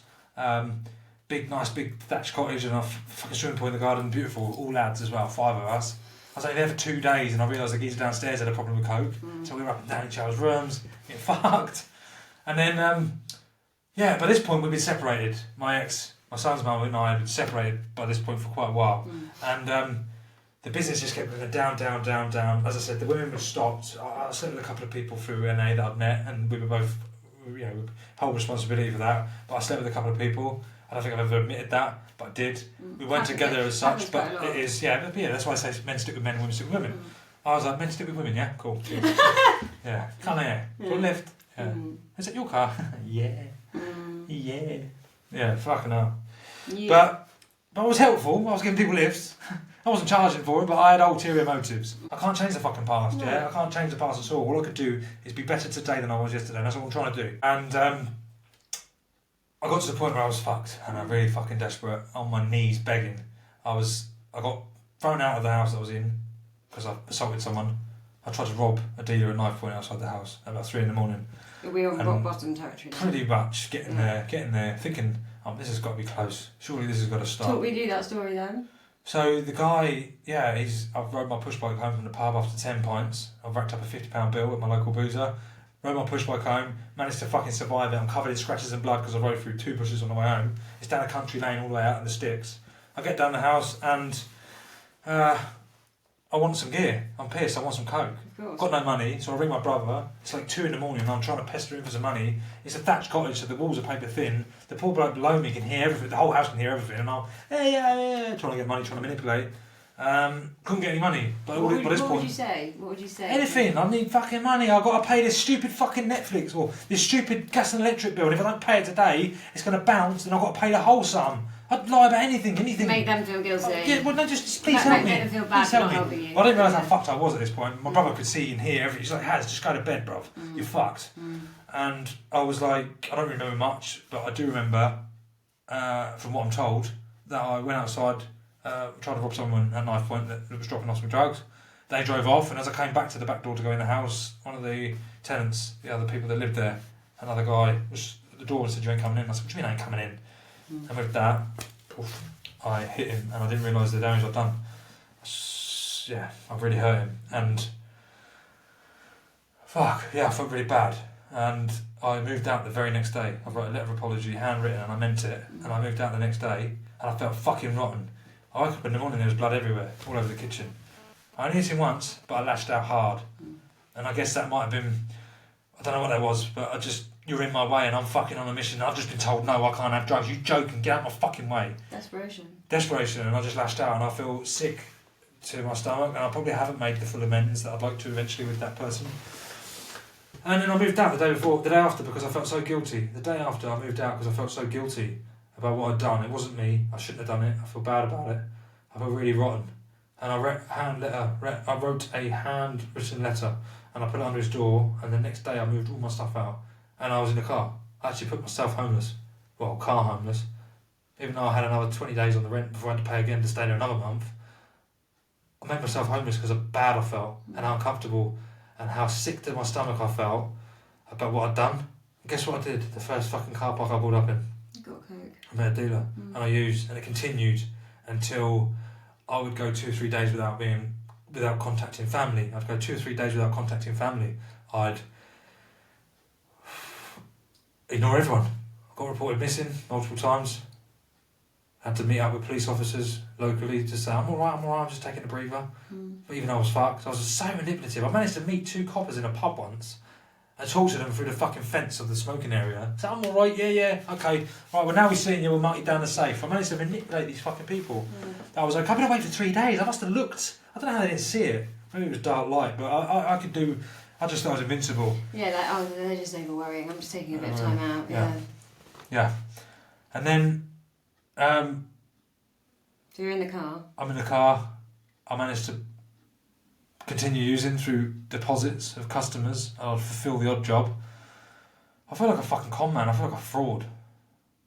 And I will make amends, financial or otherwise, when that time comes, because I am working this 12-step program now. But I'm not right this second, but I need to get a sponsor, I need to work at this stuff, because I do want that. Not just for them, but for me. But for them. But it just goes to show how sympathetic I feel, because I'm trying to say for them, because that's how much I want to mean, that's how much I mean it. And then I'm desperate at this point. I'm living in the car. I'm seeing my son here and there. I'm not able to regularly see him, and I'm letting his mum down. I'm letting him down. I'm letting myself down. Ultimately, I'm depriving him of a relationship with me because I'm so fucked. And then I begged my dad to put me into a rehab. I finally found a little room share. A little house share, and I was using there for a bit. And then I ended up begging my dad. I said to my dad, I'm fucked. I was so fearful and so scared of going to treatment. I didn't know what rehab was. When I heard about it, I thought, well, okay, maybe that might be good for me, but I can't do 28 days out of society. My business will fail. Yeah. Well, the business that I'm already fucking throwing away anyway. So I made the decision, and I begged my dad, and he was in a position, fortunately, financially, to put me in rehab, and I did. I did 28 days. And then... Do you think that was long enough? No, I could have stayed there for years. I could have done 9 months in that gap. I'm just asking because I hear my friends who are in recovery who have done rehab before, and they were like, they've begged to be able to stay. Stay for second. Yeah. I was kind of ready to get back. I felt alright. I didn't unpack much of the shit, but this is where I learned about the trauma, the abandonment issues, the rejection issues. This is where I learned about all that sort of stuff. I think as well, I've been unpacking this sort of stuff in my own recovery. It's like, learning that trauma isn't always like a person, like your dad dying or like a car crash. Maybe it doesn't have to be something so massive. Like I would associate trauma as this word that is like, you know, emergency A&E. Yeah, or like something just like something that I would class as traumatic is like your parent dying or something. And actually, trauma can be being bullied at school. Absolutely. Trauma can be anything that as a child has affected you. Neglect. Alcohol. Adult children and alcoholics. Yeah. So your dad says yes. To rehab, yes. Does he know, by the way? He's alcoholic, by the way. Okay. In denial, but has it under control. Functioning, but not. It's not far. It's not far. But he's at his age. He's at the age he's at where I'm not going to interject. No. I'm not going to, interject and be like, right, an intervention. You need to go to treatment yourself. Point the finger at everyone else. Don't look inward. But you also know now that only he can, if he wants to. Yeah, if he wants to do that, I can show him the door and I can say, hey, do you want to come to a meeting? You might hear something. And he has been. He's been there as a support network for me. He's been to Family Anonymous, whatever it's called. Al-Anon. He's been to Al-Anon. My brother, my sister, they all went. Actually, no, my ex did. My son's mum did. who won't be named, who shall not be named, but she knows who she is if she's watching. Hello, I'm getting better. And I know that you want me to be dad desperately, and I will be. You will be. And I'm working on that. Just a day at a time. And it's long overdue. You miss him. I do. I'm getting better. And I'm sorry that I haven't been there, but I will be moving forward. She knows I'm getting clean. I'm sure she's watching from a distance, and that's all she's ever said.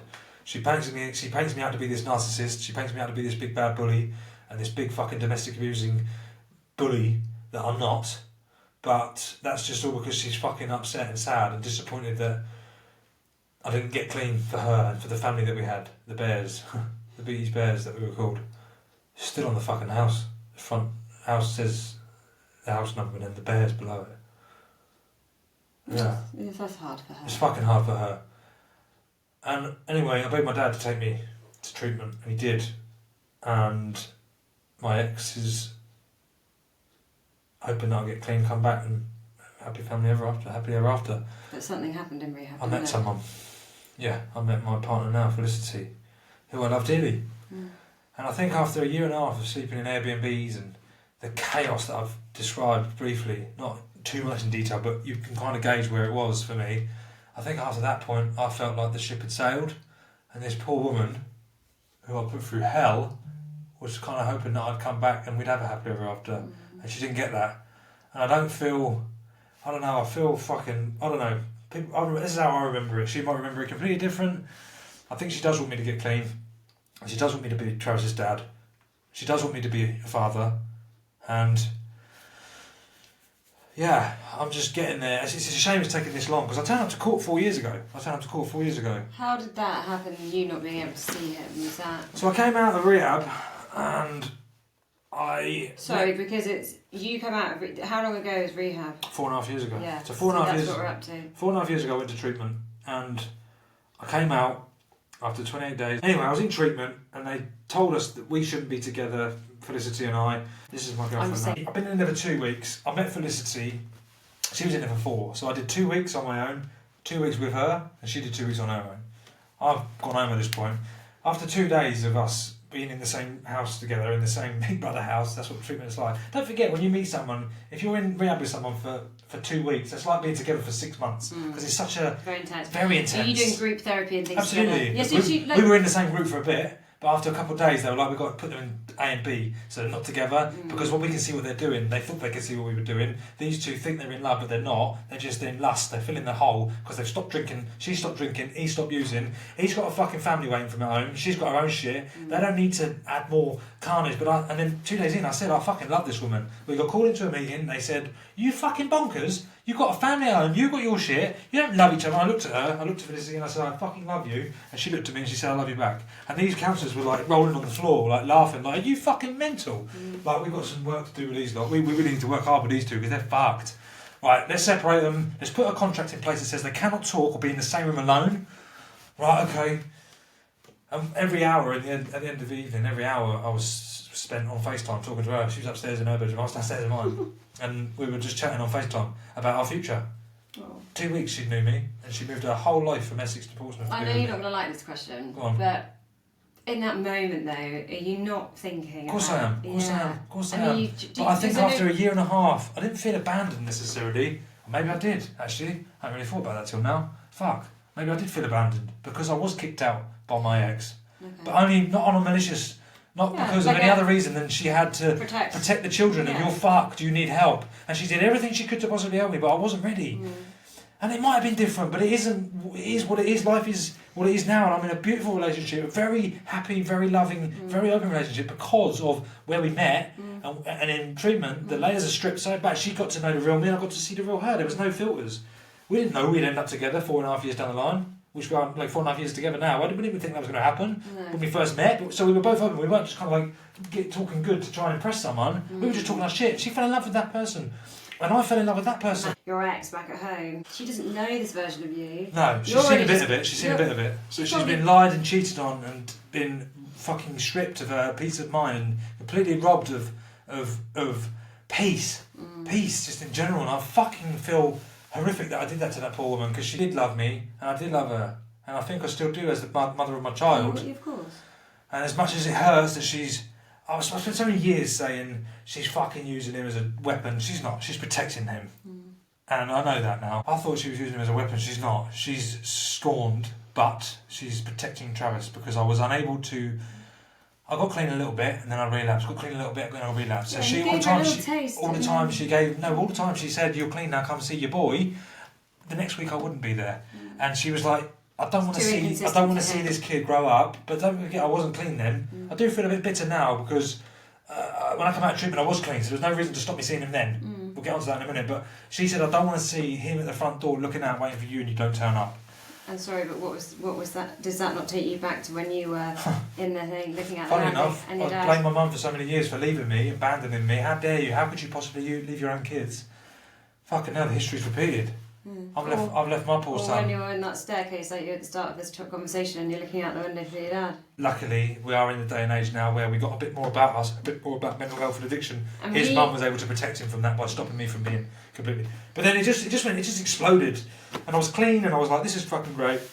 So you came out of rehab, you fallen in love. Come out of rehab. I spent 2 weeks on my own. I decided when I got out that I had to close the business. I need to either work on myself or continue with this business. I decided the business is just for ego. I've got too much shit. I need to close it because it's not right. It's not healthy. I'm going to end up dying. I'm going to end up fucking relapsing. Business. I'm waiting for Felicity to potentially come down and live with me in my 1-bedroom house share. Right? Pre-lockdown this is. 4.5 years ago. It was February 2020. And then 4 weeks later, I get the message, I'm on my way. 2 weeks later, I get the message, I'm on my way. I think, fuck off, you're full of shit. This is just going to be a little fling, we're going to have sex because we couldn't have sex in there, so therefore we're going to have a great time and it'll be fun. 2 weeks later, she fucking turned up at the train station and she was here. She came and lived with me. And then we decided to move out of there. Got our own little flat. Are you banned? No, actually, hang on, go back. So she came down, she moved in with me into the house share and I managed, I think it was 60, I'm pretty sure it was 67 days. At around day 60, so I'm out for a good couple of weeks, my son's mum asked me, at this point she knows that Felicity's coming down, she knows that she's not going to get the happily ever after, or she knows I'm not coming home, however you want to word it. Which is obviously disappointing because she stayed single because she's hoping for me to get well to come home to be that guy, which I wasn't. And it must be fucking hard for her to see someone else, me clean and happy, and someone else is getting me that she should have got, but only got snippets of. And yes, that fucking hurts. But would she ever have believed, there's so much. She'd been so fearful that I was going to relapse again. Yeah. So she asked me actually if I could come back round to the house that we lived in together. If I could come back round and stay there to help out with the kiddo, with our son. And Felicity was like, well, fucking, if you must. And I was like, alright, I will. So she actually stayed for 6 days on her own at my house share whilst I went back to live with the woman who's potentially seeing a future with me still. Yeah. Like, it was really complicated. But fair play to Felicity for letting me do that. Fair play to her for letting me do that.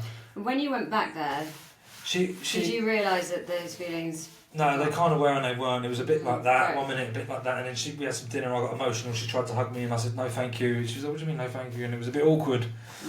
Anyway, helped out with Boise and his sister, and then slept on the sofa. She was upstairs, downstairs. I was obviously communicating with my new relationship, Felicity, who was back at my own house, sending videos and funny little cute messages. And I was there being dad, trying to help out. And then I had an argument with my boy's sister, who I was stepdad to. But at this point, she's grown up a bit. And I've been away, don't forget, for about 1.5 years, kind of completely fucked, not knowing where I'm sleeping at night, not knowing what I'm doing, just living in the madness. And we had an argument, we had a dispute. This is the way I remember it. She might remember it different. Anyway, we had an argument, and her mum, my ex, my boy's mum, sided with her. And my boy's sister basically said, you're my fucking dad, I don't have to listen to you. And I kicked off. I said, what do you mean? I was your fucking stepdad for God knows how many years. Don't you fucking know?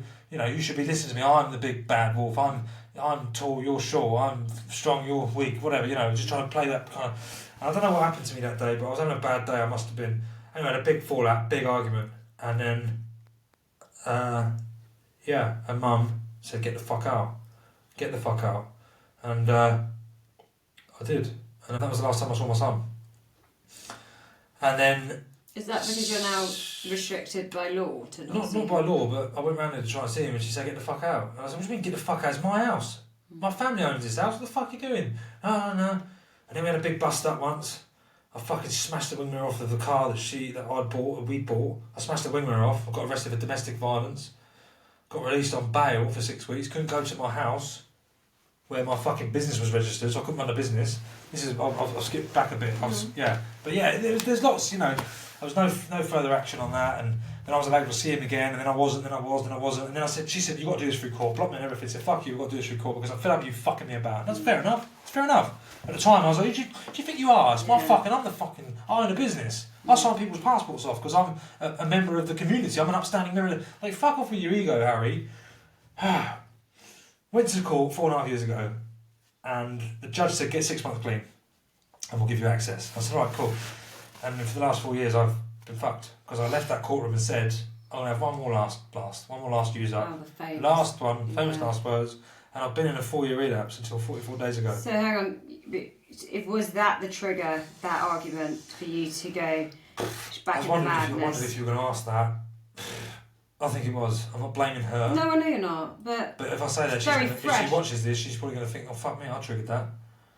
No, it's the fact that you couldn't. It's a circumstance that you couldn't sit in the feelings with. It was the circumstance that I allowed to escalate by my own behaviours, by not being able to control and accept the fact that this young girl was now a little bit older, a little bit wiser, and not going to be letting me give her shit, basically. She has labelled me and called me a narcissist for so many years. I started to believe it, and she might be looking at this saying, he's going to fucking use soon, and hopefully she's not thinking that. I hope she is thinking and praying, give it 6 months, and hopefully it doesn't have to go through court. Hopefully I'll be able to message her in 6 months and say, here's a hair strand test, I'm clean, and this time I'm not going to fuck about, because this is the longest I've done, not today right now, but in 6 months or 5 months or 4.5 months when I get to 6 month period, and I can give a hair strand test, and I'll be able to pay for it because I have fucking money because I'm not pissing all my wages away.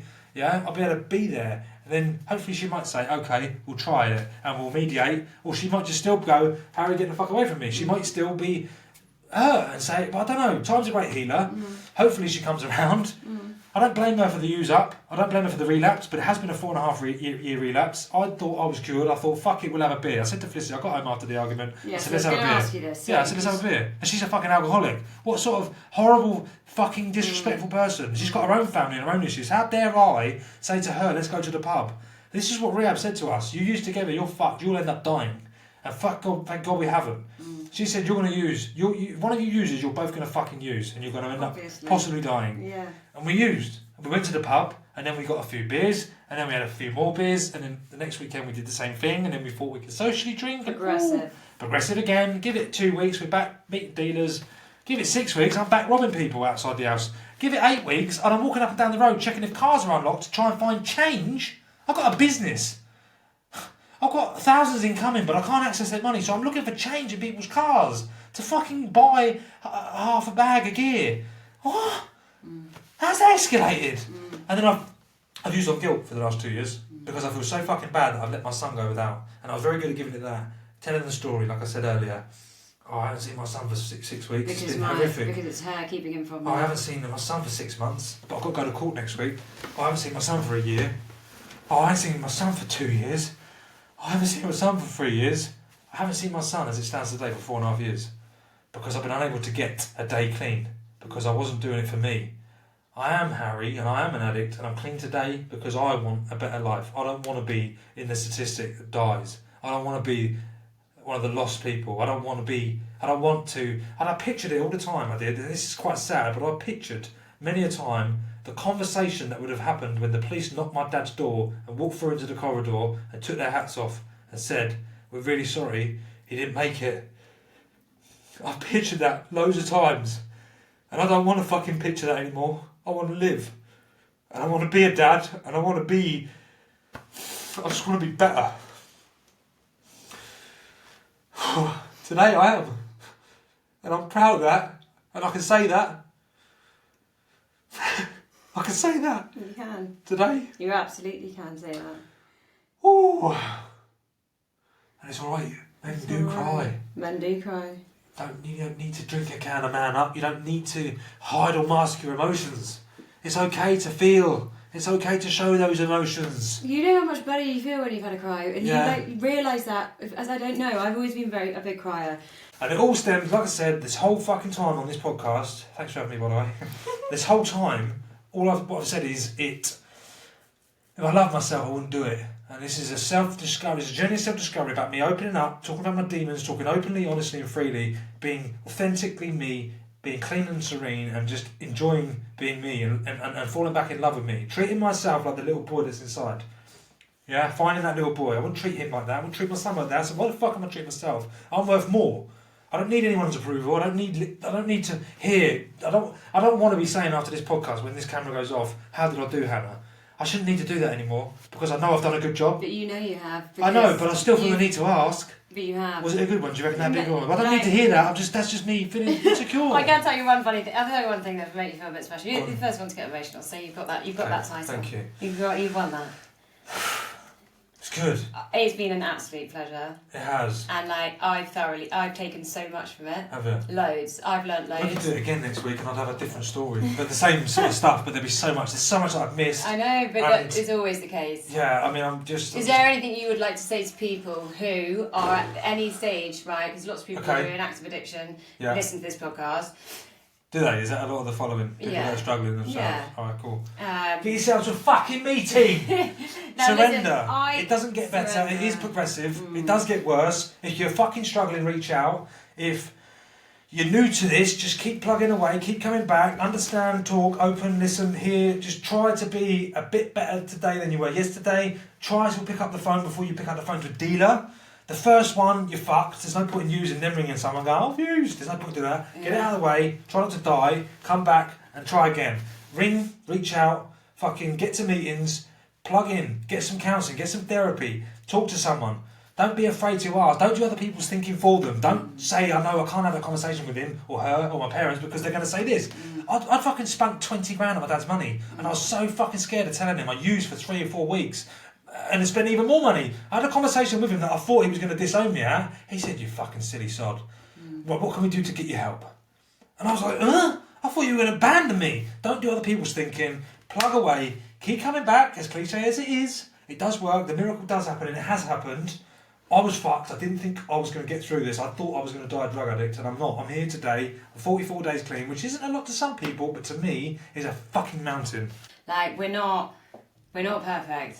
By any stretch of the imagination, but we've learnt to accept another A word. Yeah. You know, it's the biggest one. Surrendering and acceptance, I think. Not everyone's journey is the same, but there's a lot of similarities with a lot of us. And it all stems from just wanting to like ourselves. Yeah, love, self-worth. I think love is, I'm far from and that just one. talking about your own shit. Like, it's nice to help other people. I'm the kind of guy that goes out New Year's Eve and hands meal deals out to homeless. Yeah. But I fucking starve myself in the process. Yeah. Backward way of thinking, isn't it? If you don't look after number one, the people that you love don't become number one. If you're not the best version of yourself, the people around you don't get what you're trying to give. No, of course. You got to do it for you. Like I say, recovery is people who want it, not people who need it. Yes, you will need it, but you've got to want it. Thank you for being a Class A people. Thank you for having me. You're so welcome. Thanks for watching, guys.